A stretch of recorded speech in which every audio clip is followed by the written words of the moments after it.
Ce n'est pas un dépotoir, c'est un caniveau. Un caniveau à proximité des habitations. En plus des mauvaises odeurs qu'il propage, il est un véritable danger public.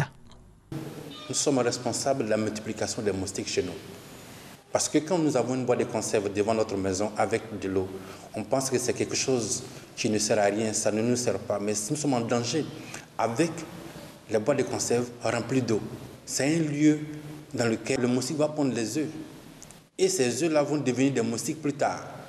Même le pot de fleurs que nous avons dans notre maison, que nous arrosons chaque matin, il y a de l'eau dans ces pots de fleurs.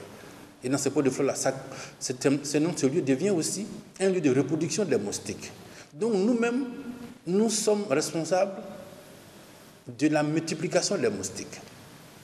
Retenue d'eau sale, boîte de conserve, vieilles bouteilles et pneus usés, tous des sources du paludisme. Malheureusement, on peut en compter des centaines, voire des milliers dans la seule ville d'Abidjan.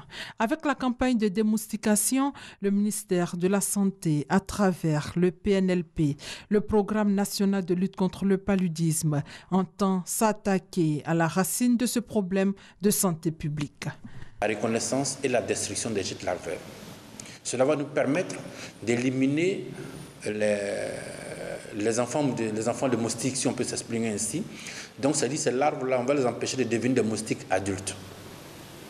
Et donc, une fois qu'on fait la destruction physique des gîtes larvaires et qu'on l'a fait reconnaître à cette population, ces gîtes larvaires, nous allons compléter cette activité par la fumigation. S'attaquer à la racine du mal, mais avec l'implication des populations.